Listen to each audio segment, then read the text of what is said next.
Hello guys, मेरे YouTube channel में आपका स्वागत है। मेरा नाम मनमोहन मिश्रा। तो आज हम इस वीडियो में डिस्कस करने वाले हैं कि what is SIP in mutual fund और what are the features of SIP in mutual fund. तो इसकी बेसिकली एसआईपी क्या है और इसके फीचर्स क्या-क्या है, इसमें अच्छाइयाँ क्या-क्या है, वो मैं पॉइंट बाय पॉइंट आपको बताने वाला हूँ। पूरी डिटेल में बताऊंगा, तो वीडियो पूरे डिटेल में होगा। तो मेरे चैनल को सब्सक्राइब जरूर कर दीजिए। मैं इस वीडियो लाता रहता हूं। चलिए शुरू करते हैं। तो सबसे पहले मैं आपको बता दूं कि जब हम एसआईपी की बात करते हैं तो इसका फुल फॉर्म होता है सिस्टमैटिक इन्वेस्टमेंट प्लान। तो बेसिकली आप एक म्यूचुअल फंड को सिलेक्ट करते हैं और मंथली या फिर क्वार्टरली या फिर आप 6 मंथ के हिसाब से, आप अपने हिसाब से, अपने जो आप चाहते हैं उसके हिसाब से अपना पैसा, अपना डेट सेट करके आप उसमें इतना अमाउंट ऑटोमेटिकली अपने पर्टिकुलर बैंक अकाउंट से डेबिट करवा के इन्वेस्टमेंट करते हैं उस पर्टिकुलर म्यूचुअल फंड में। तो बेसिकली इसको एसआईपी ही कहते हैं। तो आप इसको अपने हिसाब से, अपने ड्यूरेशन के हिसाब से ही इन्वेस्टमेंट करते हैं। तो इसके बहुत सारे फीचर्स होते हैं। तो बेसिकली अभी मैं आपको इसमें दिखाने वाला हूं। तो जैसे आप मेरे यहाँ पे स्क्रीन पे देख पा रहे होंगे, तो एसआईपी की फीचर्स क्या क्या होते हैं। तो अगर बात करें तो सबसे नंबर वन में आता है वो आपका a SIP is an easy to use flexible investing strategy. Your funds are invested in certain mutual fund plan and are automatically debited from your bank account. तो बेसिकली जैसे मैंने आपको बताया था कि आप एक पर्टिकुलर डेट सेट करते हैं और इसमें ऑटोमेटिकली आपके बैंक अकाउंट से वो पैसा डिडक्ट होकर आपका उस पर्टिकुलर म्यूचुअल फंड में इन्वेस्टेड हो जाता है। नंबर सेकंड नंबर पे फीचर है आपका based on the current market rate, also known as the market mutual funds net asset value or NAV that is in effect on the day of the SIP. You are given a specific number of units.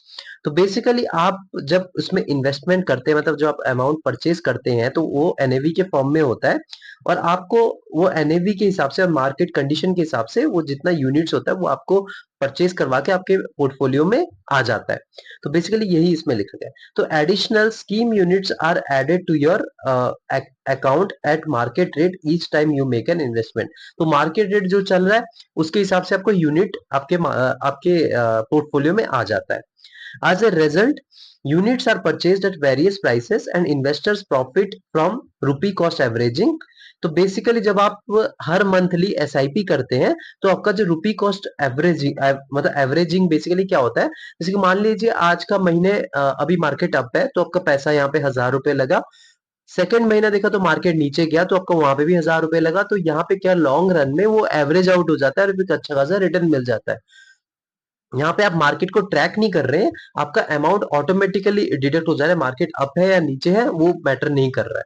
तो उसके हिसाब से ये काम इस तरीके से काम करता है। This means that you can receive more units under period of low market. तो जब मार्केट का लो कंडीशन होता है, मतलब जब मार्केट नीचे गिरी होती है, तो आपको ज्यादा यूनिट मिलता है, 1000 रुपए के ज्यादा यूनिट मिलेंगे। और जब मार्केट अप होती है तो 1000 रुपए के कम यूनिट होते हैं। तो वही लिख रखा है, and less unit during periods of strong market activity and leading to market averaging. तो इसी तरीके से मार्केट एवरेजिंग होता है। तो ये हो गया हमारा सेकंड फीचर। थर्ड फीचर हो गया हमारा SIP are not only conducted through open ended funds where participants have unlimited access to invest and withdraw funds at any time. Basically ये ओपन एंडेड फंड्स है। तो इनका अनलिमिटेड एक्सेस होता है investment की तरफ, और आप कभी भी इससे विड्रॉ कर सकते हैं। मतलब इसमें कोई लिक्विडिटी का इश्यू नहीं आता है अनलेस कोई मार्केट में बड़ी मतलब वो ना हो, क्या कहते हैं कि रश ना हो। तो आपका लिक्विडिटी का ज्यादा इश्यू नहीं आता है और उसमें भी ज्यादा इश्यू नहीं आता। मैं को बता रहा हूँ, अगर आप कोई लैंड परचेस करते हैं तो आपको लिक्विडिटी का इश्यू आता है। आपको इंस्टेंट कोई बेचना हो, बेचने का मतलब जरूरत पड़ती है, पैसे की जरूरत पड़ती है, आप उसको बेचना चाहते हैं तो बिकता नहीं है क्योंकि किसके पास 50 लाख 60 लाख रुपए होंगे। तो वो चीज जो है इसमें आपको फेस करने की नहीं पड़ेगी। और अगर भी वर्स्ट टू वर्स्ट कंडीशन है, मतलब मान लीजिए मार्केट में रश है, बहुत लोग विड्रॉ कर रहे हैं, तो आपको थोड़ा ज्यादा टाइम मतलब मांग सकता है, मतलब 5 6 दिन या 10 दिन ज्यादा से ज्यादा आपको मांग सकता है। लेकिन वैसे टाइम में अगर आप देखें, 1 या 2 ज्यादा से ज्यादा 3 दिन में आपके पैसे बैंक अकाउंट में आ जाते हैं। तो लिक्विडिटी का इश्यू आपको यहाँ पे फेस करना नहीं पड़ता है। तो यही थर्ड पॉइंट में कहना चाहते हैं, कभी भी आप विड्रॉ कर सकते हैं, कभी भी आप इन्वेस्टमेंट कर सकते हैं एकदम, और मतलब फ्री है, तब एक कोई प्रॉब्लम नहीं है, ओपन एंडेड फंड है। नंबर 4 में इसका फीचर आता है, the term for managing A SIP is not set in stone. So even if you choose a SIP tenure, you have the option to extend it beyond the end of the tenure by submitting a request to the relevant fulfillment firm. तो यहाँ पे जब आप SIP का tenure choose करते हैं, मतलब मान लीजिए आपने परपेचुअल एसआईपी नहीं लिया है, आपने सिंपल एसआईपी लिया है। आपने एक स्टार्टिंग डेट चूज किया, आपने एंड डेट भी चूज कर रखा है। मतलब मान लीजिए जैसे 2024 चल रहा है, आपने जनवरी में इन्वेस्टमेंट किया, आपके दिमाग में कि मुझे दिसंबर तक ही इन्वेस्टमेंट करना है, दिसंबर तक ही मेरे बैंक अकाउंट से पैसा कटना चाहिए, उसके बाद से पैसा नहीं कटना चाहिए। तो आपके पास ये फ्लेक्सिबिलिटी रहती है कि मान लीजिए आपका माइंड चेंज हो गया, मतलब दिसंबर का महीना आ गया 2024 का, और फिर आपने सोचा नहीं यार मुझे अब इन्वेस्टमेंट जारी रखना है, क्योंकि मेरे पास पैसे अच्छे खासे आ रहे हैं, तो मुझे इन्वेस्टमेंट जारी रखना है। तो तब भी आप क्या कर सकते हैं, अपना एक्सटेंड कर सकते हैं। आप उसमें ऑप्शन आ जाता है, आप उसमें एसआईपी एक्सटेंड कर सकते हैं, आप पॉज भी कर सकते हैं, आप स्टॉप भी कर सकते हैं। कोई उसमें स्टोन नहीं है, मतलब कोई आपका वहां पे ये नहीं कि भाई पत्थर की लकीर बन गया।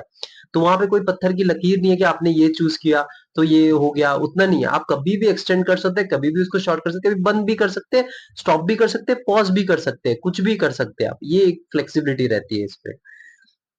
उसके बाद आपका नंबर 5 पे आ गया, वो है withdrawals can be made in full और इन पार्ट ड्यूरिंग और आफ्टर द एसआईपी पीरियड। तो आप अगर विड्रॉ करना चाहते हैं तो फुल भी कर सकते हैं, सारा यूनिट कर सकते हैं, लेकिन अगर पार्ट करना चाहते हैं, मतलब आप सोचते हैं कि मुझे अपने पूरे पोर्टफोलियो का 25% ही सेल करना है और 75% रखना है, तो उसमें आप जब सेल करते हैं तो उसमें लिखा हुआ आ जाता है कि 25% सेल करना है, तो इतना अमाउंट आपका सेल सेल होगा और आपके बैंक अकाउंट में आ जाएगा। तो ये एकदम बढ़िया है, फ्लेक्सिबिलिटी है, कोई प्रॉब्लम नहीं है उसमें। नंबर 6 में आता है SIP amount can be increased और डिक्रीज्ड। तो एसआईपी अमाउंट आप इंक्रीज भी कर सकते हैं, डिक्रीज भी कर सकते हैं। मतलब मान लीजिए आपको एडिट करना है, 1000 रुपए आप महीने एसआईपी करते हैं, आपने सोचा नहीं यार मुझे अगले महीने से 1500 रुपए करने हैं, तो आप उसमें एडिट करके 1500 रुपए कर सकते हैं। तो कितना फ्लेक्सिबिलिटी है इसमें। नंबर 7 में आता है आपका SIP is the best mutual fund investment method for those with A consistent monthly income. अगर आपके पास मंथली इनकम कंसिस्टेंटली है, तो आप मंथली उतना पर्टिकुलर अमाउंट सेट कर सकते हैं, मतलब 1000 रुपए 2000 रुपए मुझे मेरे बैंक से कटवा के आपको यहाँ पे इन्वेस्टमेंट करना है, तो आप कर सकते हैं। और आपका जो वो पैसा ग्रो होता रहेगा और जो मार्केट एवरेजिंग आउट होता रहेगा। तो ये चीजें जो है आपको उनके लिए बेस्ट होता है जिनके पास मंथली इनकम आते रहते हैं। नंबर 8 है आपका since SIP is a mutual fund investing strategy, its risk profile is comparable to the kind of asset you invest in. तो बेसिकली आपका यहाँ पे रिस्क जो रहेगा ना, वो बेसिकली आप जिस एसेट पे इन्वेस्टमेंट कर रहे हैं उसी के बेसिस पे रिस्क रहेगा।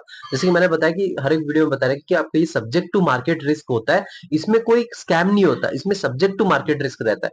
मार्केट अगर नीचे जाएगी तो आपका पैसा डूबेगा, मार्केट अगर ऊपर जाएगा तो आपको अच्छा खासा रिटर्न मिलेगा। और ये भी चीज, अब मैं आपको एक चीज बता दूं, जब आप इन्वेस्टमेंट करते हैं तो यहाँ पे सट्टा नहीं लगा रहे, आप यहाँ पे एक पर्टिकुलर फंड को सिलेक्ट करें तो वहां पे एक पर्टिकुलर स्टॉक्स पे पैसा जा रहा है। तो स्टॉक्स जो है कंपनी में है जो है वो बेसिकली तरक्की करेगी, विद टाइम वो तरक्की करती है। और यहाँ पे क्या प्रॉपर डाइवर्सिफाई हो रहा है, मतलब आप एक कंपनी में पैसा नहीं लगा रहे, आप यहाँ पे अगर एक पर्टिकुलर फंड को चूज कर रहे हैं, एक पर्टिकुलर कैटेगरी को भी चूज कर रहे हैं, उसमें 100 से 150 कंपनीज होती है। तो 100 से 150 कंपनी में जब आपका पैसा डाइवर्सिफाई होगा, अब आपके लिए वो 100 से 150 कंपनी तो डूब नहीं जाएगी एक साथ। अगर एक में प्रॉब्लम आता है तो कोई ज्यादा माइनर डिफरेंसेस आएंगे, कोई ज्यादा डिफरेंसेस नहीं आएगा, 2-3% 4% नीचे हो जाएगा, फिर वो जब फंड मैनेजर चेंज कर देगा, उस पर्टिकुलर कंपनी को रिप्लेस कर देगा, तो फिर से वो आपका रिकवरी हो जाएगा। तो कोई ज्यादा इसमें प्रॉब्लम नहीं आपको फेस करना पड़ता। डाइवर्सिफिकेशन भी आपको मतलब से आपको आपका जो है पैसा बचता रहता है। तो ये जो 8 पॉइंट थे एसआईपी का, सबसे बढ़िया, मतलब मैंने आपको फीचर्स बताए हैं और क्या होता है, सब चीजें डिटेल में बताया है। तो मेरे चैनल को सब्सक्राइब जरूर कर दीजिएगा। मैं ऐसे वीडियो लाता रहता हूँ। Thank you.